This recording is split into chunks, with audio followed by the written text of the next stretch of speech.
Hi guys, and welcome back to my round 5 recap for the London Chess Classic under 2000s. I again am filming my recap on the next day because I was increasingly miserable after yesterday's game and could not face the camera.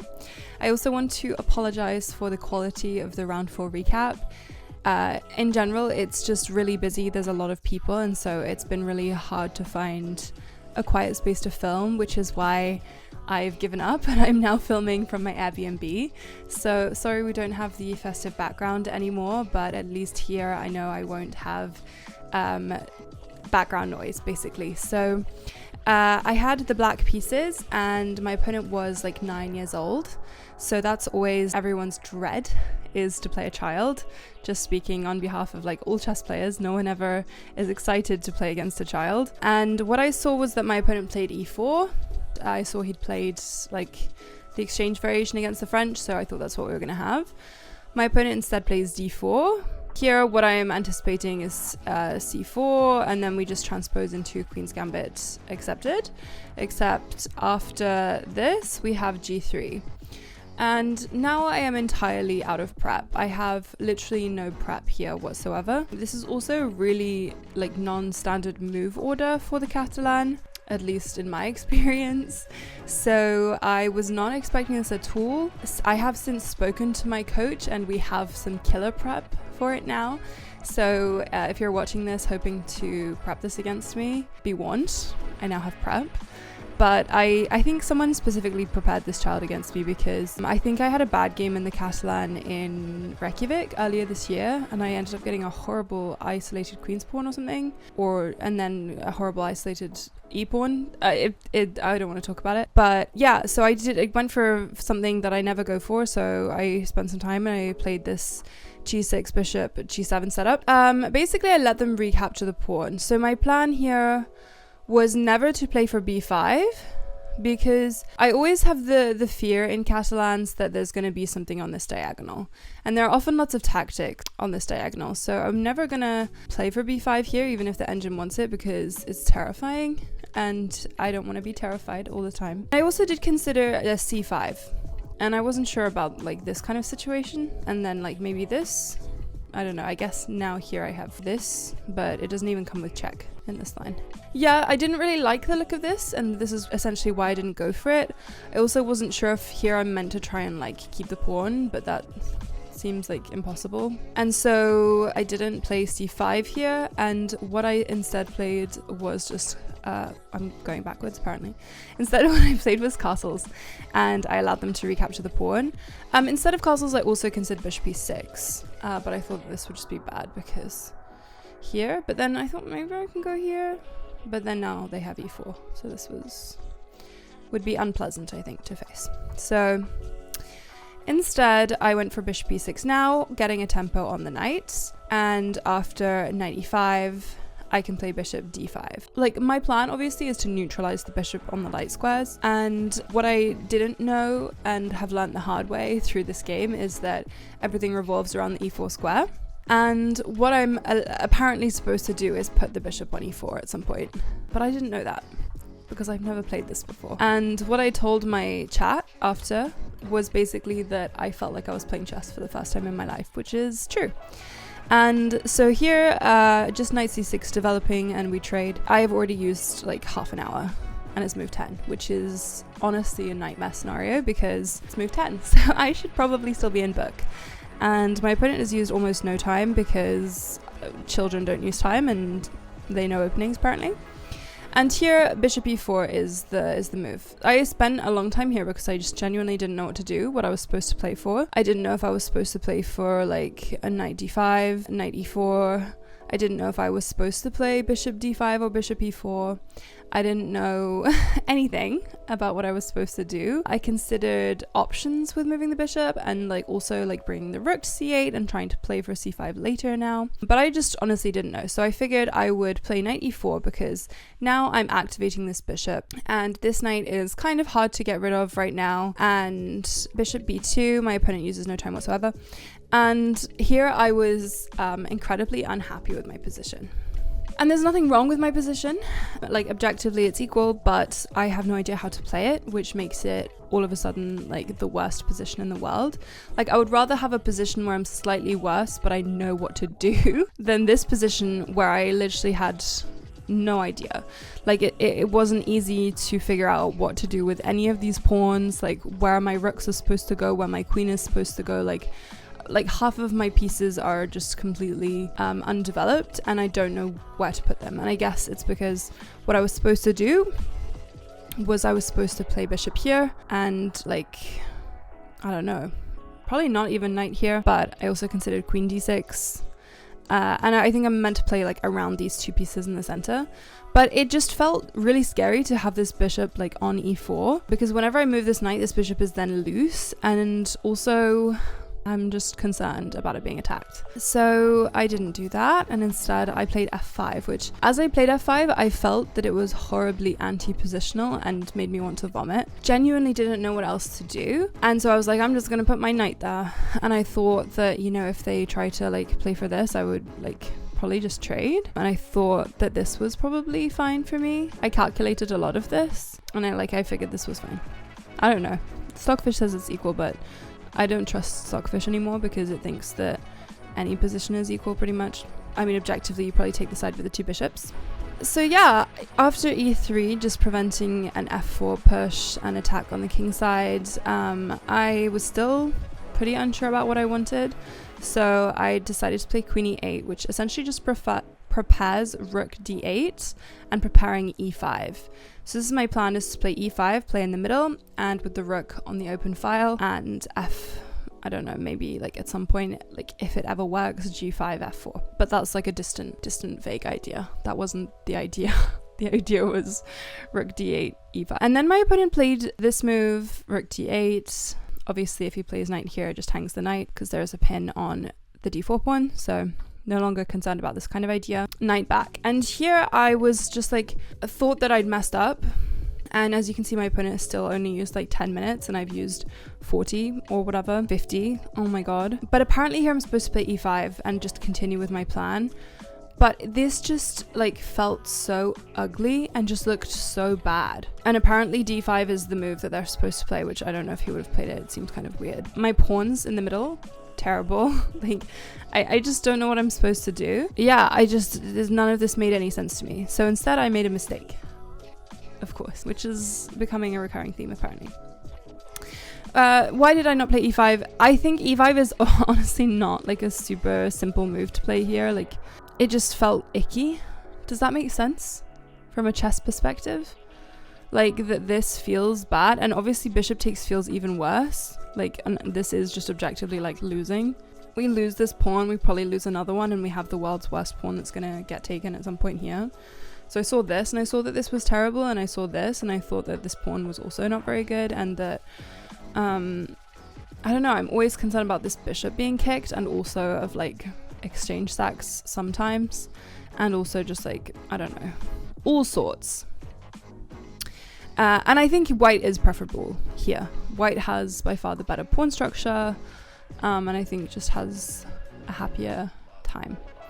So instead I played bishop b5 to just like step out of this. I was just hoping to go for a counterplay on the king if they traded and opened up my f file.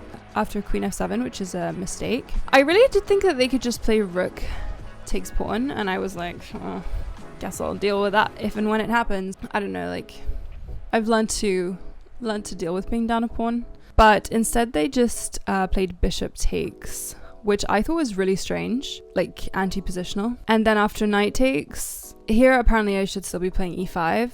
Obviously I think bishop takes, if they don't do anything, if they just like defend, then I'm completely winning. Anything happens, like queen takes f2 check. So this is what I was like looking for, obviously. But the only move for white to maintain the advantage is this positional exchange sacrifice, rook takes c6, which my opponent played almost instantly. like with all of his moves that he played almost instantly in like under 2 minutes. So rook takes c6, and now he just has a much simpler position to play. It's very difficult to get rid of this knight, and now my pawns are just terrible. So he is probably going to win material. So I played king g8 because basically after trading or whatever, I thought he has like queen c4 ideas to try and trade the queens, but apparently here I'm supposed to just play queen f5 instead. So I probably should have gone for this, I don't know. And then here I have rook d6. So this is just a better version of what I played. I guess I just got too caught up in this light square pin, because here I still played this exact same continuation, because obviously they can't take because of the same problems we have made in 2. Queen c2, the only move to retain the advantage. My opponent plays in like 2 minutes. He's just playing every move instantly, and every move is the best move. Like, I don't know what I'm supposed to do. The only mistake he's made is bishop takes c4. And I think practically speaking, he had a plan here. And honestly, he got a great position. I don't think he calculated. Like, I think he just saw, yeah, I have good position, bad pawns. And like he did. So now I just have a like a much worse position, even though I'm up the exchange and it's equal material now because he has 2 pawns and a piece for the rook. I just have like the most impossible position in the world to play, because my pawns are so bad. Look at them. Look at this. They're very, very lonely. And now here I just don't know what to do. So rook b6, knight c5, and like apparently here the best move is king g8. It's still a terrible move. Sorry, I'm trying not to swear. It's like, it's bad. Every move here is bad for black. And so what I just did was try to like make moves that gave me practical chances, like rook c6, but rook c6 there is just d5. And what I'd overlooked about d5 is that after these exchanges, knight e6 comes with check. So I played rook c6. And okay, my opponent played b4, which is apparently a miss. I actually don't think it's that bad because it just passes the move. And I mean, I have 11 minutes on the clock. I think it's a very practical move to play because black has no good moves. Like, it says a6 is a blunder, but I'm just passing the move back because I have no good moves. Apparently rook b8 is my best option. Put the rook on this file that is not opening. I don't think a5 is very scary for me. Like bishop c3 if they want. a5 is nothing. They don't have to do anything. They can take however they want. So like, I can't really force the issue here with black. Like, I can't force any like improvement on my position. And so I just passed the move back, and now he does have d5. He had d5 the turn before, but like, I had seen d5. I honestly thought d5 would be okay because I thought rook d6 was possible. But rook d6 just comes with this problem. And now we can't really afford to give the exchange back because of the pawns. And this rook ending is just completely lost.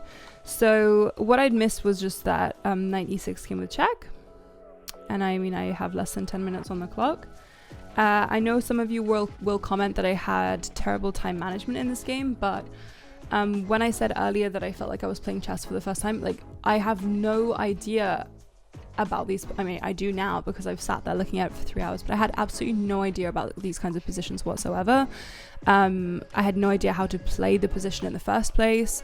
I had no idea that e5 was such a good move multiple turns in a row, or not even such a good move, just like the only non-bad move. So yeah, I did spend a lot of time thinking in this game. My opponent did not spend any time thinking.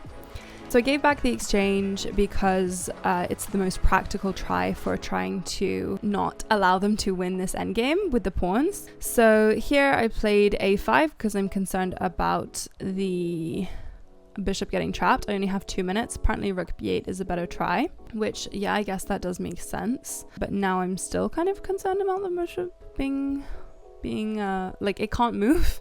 It is, I mean, they're not taking it trapped, but it is trapped. So I thought that a5 made more sense because after takes, I can get the bishop out. I thought that after the bishop got to d6, I was holding. And I mean, it's only +1, but I'm playing with a minute versus 1 hour on the clock. So it's very difficult to play accurate chess. I give a check to get 30 seconds, and then I play rook back. And apparently rook back is not the move. Apparently I have to play king g8. I have no choice but to play king g8. But here I just honestly didn't know what to do. Like, I don't know, I still don't really understand. I guess here it's rook c1 and rook takes c6. Yeah, I probably needed more than the time I had to find this. Don't get into time trouble, kids. Okay, so this would have been my only chance to hold, but I played rook back because I was just terrified of flagging. And I thought it looked safe because I could play rook c8, which obviously isn't a move anyone wants to play. And I did know that this idea was coming with e5 to try and kick the bishop away from the defense of c7, but I really thought I could make it. But then here I'm just like, everything is bad. Like, every move is bad. What I need to play is king g8. Then after e5, I can play bishop c5, which would have been good. But I put my king on the wrong square, and I played king g7 and blundered a little fork in time trouble. And then I resigned. I guess my opponent is probably going to be like an IM one day, so I have to not be upset about losing this game. But I was just not happy with my position from the start because I just didn't know how to play it. And like I said, like, I've spoken to my coach about it now, but the Catalan is so rare. Like, I almost never see it. I've had it now twice ever over the board. And I think it's because people are specifically prepping it for me because they think it's a weakness of mine. So now me and my coach really are looking at it. But yeah, I was just very, very unhappy. So this was a bad game, and I just like really needed to win this game because now I'm really screwed essentially because I have another unrated player today. So I'm playing somebody who has a national rating but no FIDE rating, so I gain nothing if I win. And now I just have like losses in my FIDE rated games, so I'm just losing loads of elo. So that's great. So I am gonna go and prep for my unrated game. I was really considering taking a bye today and then having 2 days off because tomorrow is a rest day.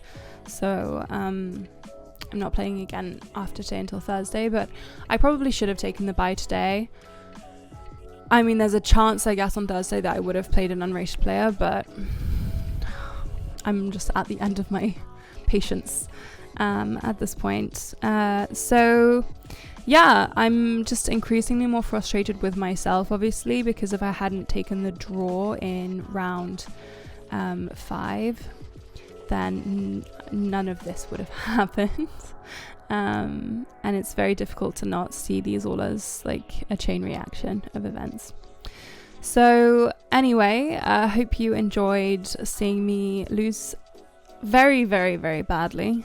And yeah, please like and subscribe if you haven't already. Maybe that will be some mild consolation into the fact that I'm probably going to lose like 50 points in this tournament. And I will see you guys in the next video.